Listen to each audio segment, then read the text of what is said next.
ও hello everyone, আমি সরস্বতী। আমার channel SK এডুকেশনে তোমাদের সকলকে স্বাগতম।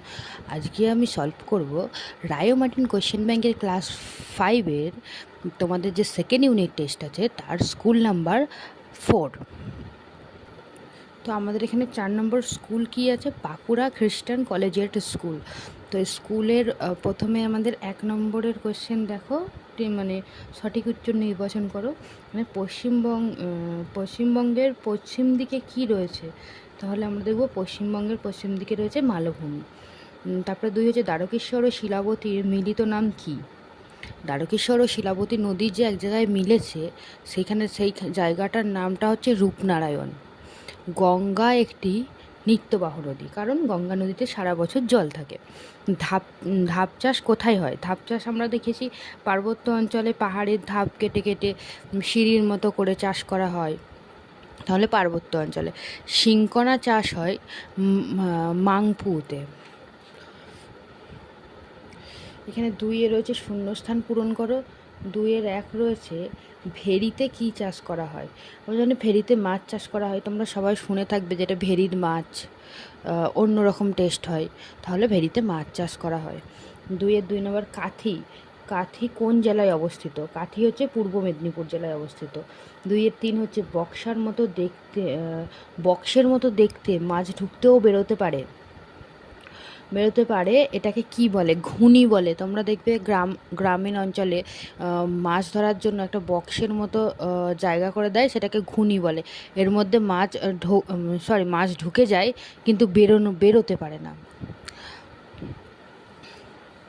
তারপরে হচ্ছে 2-এর 4 হচ্ছে গঙ্গেয় সমভূমির দক্ষিণে যে বিশাল বনভূমি আছে তাকে কি বলা হয়?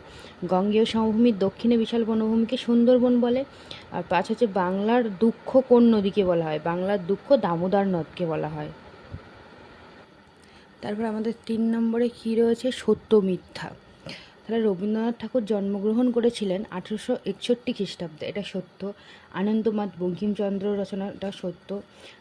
কৃষ্ণনগরের সরভাজা ও সরপুরি বিখ্যাত, এটাও সত্য। আর টাইগার হিলস দেখা যায় জলপাইগুড়িতে, এটা হচ্ছে মিথ্যে। তারপরে যে সবথেকে কম বয়সে জীবন সমাপ্ত হয়েছেন যে স্বাধীনতা সংগ্রামী, তিনি হলেন নেতাজি সুভাষচন্দ্র বসু, এটা ভুল।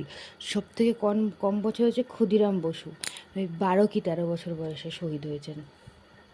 তারপরে স্তম্ভ মেলাও এখানে দিয়েছে সার্ডিন। সার্ডিন কি? বাংলাদেশের একটি সামুদ্রিক মাছের নাম হচ্ছে সার্ডিন। আলুর পাতা জমির সার হিসেবে ব্যবহার করা হয়। মানব সম্পদ হচ্ছে স্বাস্থ্য হচ্ছে একটা মানব সম্পদ। আর রংপুরে কি রয়েছে? সামুদ্রিক মাছ পাওয়া যায়। রাঢ় অঞ্চল হচ্ছে পাথুরে জমি, রাঢ় অঞ্চলে পাথুরে জমি দেখা যায়। এখানে দেখো 5-এর 1 নম্বর কি আছে? গঙ্গার যে ধারাটি বাংলাদেশে প্রবেশ করেছে তার নাম কি? এখানে অ্যান্সার হচ্ছে পদ্মা। তাহলে গঙ্গার একটা গঙ্গা নদী উত্তরাখণ্ড থেকে প্রবাহিত হয়ে আমাদের যখন মুর্শিদাবাদ দিয়ে পশ্চিমবঙ্গে ঢুকেছে, তা মুর্শিদাবাদের ধুলিয়ানের কাছে সেটা 2 শাখায় ভাগ হয়ে গেছে। একটা হচ্ছে কি তোমার ভাগীরথী হুগলি নামে আমাদের পশ্চিমবঙ্গের ওপর দিয়ে বঙ্গোপসাগরে গিয়ে পড়েছে। আর একটা হচ্ছে কি তোমার পদ্মা নদী, যেটা হচ্ছে গঙ্গা নদীর প্রধান শাখা, সেটা বাংলাদেশের দিকে চলে গেছে। 2 হচ্ছে ধান কাটা ও ঝাড়ার আধুনিক যন্ত্রকে কি বলা হয়? হারভেস্টার বলা হয়। 5-এর 3 হচ্ছে বাঁশের কেল্লা তৈরি করেন কে? তিতুমির। 5-এর 4 হচ্ছে আত্রেয় নদীর পূর্ব পাশে অবস্থিত জেলাটির নাম কি? দক্ষিণ দিনাজপুর। এটা হচ্ছে পশ্চিমবঙ্গের কোন জেলায় সবথেকে কম বৃষ্টিপাত হয়? এটা হচ্ছে বীরভূমে। তারপরে 6-এর 1 দেখো, বাবা সাহেব আম্বেদকরের প্রকৃত নাম কি ছিল? তো দেখি, এটা আমাদের টেক্সট বুকের 93 নম্বর পেজে রয়েছে। এখানে 93 নম্বর পেজে এখানে দেখতে পাবে বাবা সাহেব আম্বেদকরের আসল নাম হচ্ছে মৌলানা আবুল কালাম আজাদ। সরি, ওই জায়গাটা একটু ভুল হয়েছে। এটা বাবা সাহেব আম্বেদকর, এটা হচ্ছে বাবা সাহেব আম্বেদকর।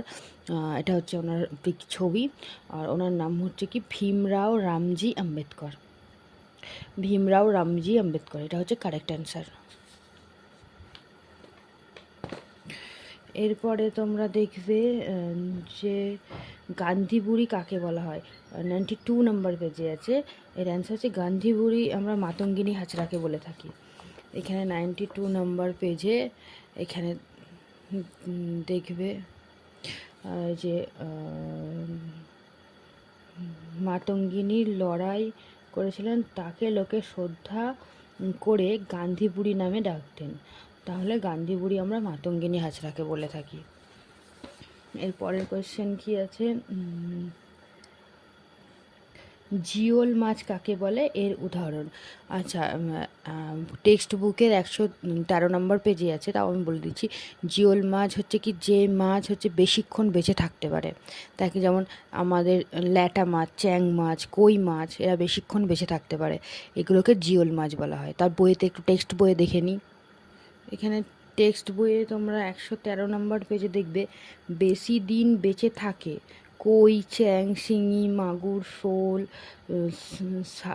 শোল, শালগুলো ধান, মানে যেগুলো বেশি দিন বেঁচে থাকে সেগুলোকে হচ্ছে কি তোমাদের জিওল মাছ বলে।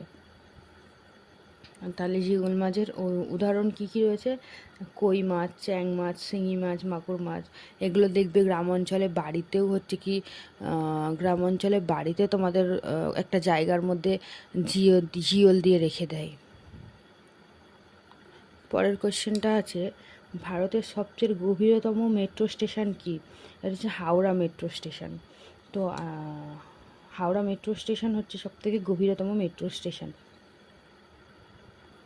তো আজকের ভিডিও এই পর্যন্তই, দেখা হচ্ছে আমাদের পরে স্কুল নাম্বার 5 নিয়ে। তো তোমরা আমার পাশে থেকো, এবং আমার ভিডিও যদি ভালো লেগে থাকে লাইক কমেন্ট করে দিও, শেয়ার করে দিও, সাবস্ক্রাইব করে দিও আমার চ্যানেলটি, এবং তোমরা কী ধরনের ভিডিও চাইছো অবশ্যই আমাকে জানিও। আর তোমরা যদি এই কোয়েশ্চেন ব্যাংকের যে কোয়েশ্চেনগুলো সলভ করালাম সেগুলোর হ্যান্ড রিটেন PDF পেতে চাও, তাহলে অবশ্যই আমাকে কমেন্টে জানিও। ধন্যবাদ সবাইকে আমার ভিডিওটা শেষ পর্যন্ত দেখার জন্য।